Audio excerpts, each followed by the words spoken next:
بسم الله الرحمن الرحيم اللهم صل على سيدنا مولانا محمد. maanta waxaan ka hadlaynaa cuntada marka aad cunto iyo waqtiyada la cuno cuntada waxyaabaha inoogu habboon inaan sameyno cuntada markaynu cunno waxyaabaha aad iyo aad inoogu habboon inaynu sameyno waxaa ka mid ah inaynu ilaalino dheefshiidka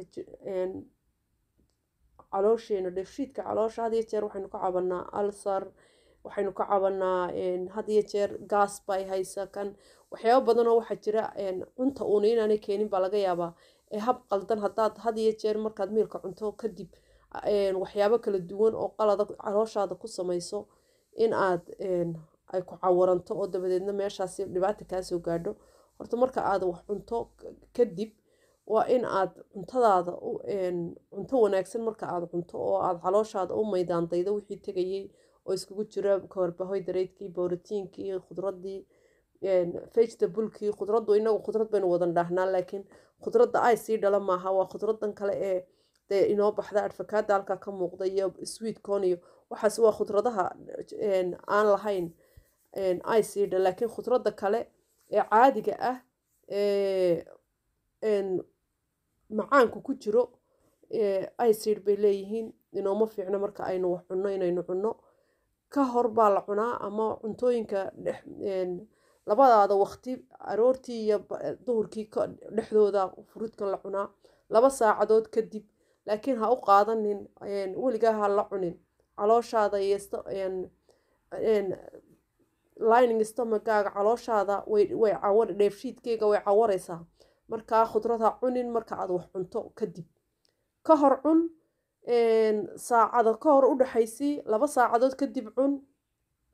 shaahu waa la mid shaaha laftirkiisa iska ilaali weligaa intaad wax cunto shaaha isku cabin intaad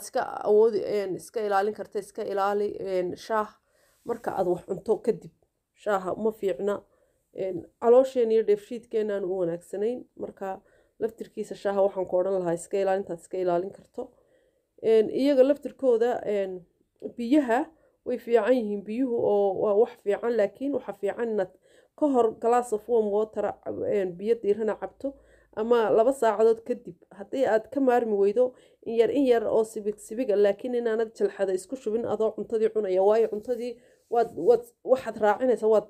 waad falash garinaysaa waxaad raacinaysaa biyihii markaa ma fiicna waxaa fiican inaynu biyaha ama tibiq yar ula qaadatid oo sidii wax ad inaad ku qoynayso oo kala adka oo dee ilaan candhuufta ay noo qoyso ilaahay bay noogu talagalay wax walba ilaahay baa noo siiyey mid ilaahay xaggiisa ka timi marka biyaha laftirkooda haddii aad ka maarmi weydo half an hour kadib ayaa saacad weligaa ha seexan inta aad cunto hurdada waa laga fiican yahay haddii aad naftu ku qabato aad istiraado dee in yar indhacasayso dhinaca bidixda adagoo u jeedinaya ayaad dhinaca bidixda u yar seexan kartaa maasha allah had iyo jeer marka aad wax cunto dhaqdhaqaaqaagu waa inuu bato waa inaad socoto oo socodkaagu aada u badan yahay oo aad xoogay socod iyo dhaqdhaqaaq aqalka dhexdiisa ka shaqee fadhiiso haddaad doonto 2 cagood iska horreysii si fiican intaad u fadhiisato sidaa fiican u samayso maasha allah waxyaabo badan baan qaban karnaa haddii aynu isku dayno inaynu markaynu wax cunno u qabanno si aynu u caawino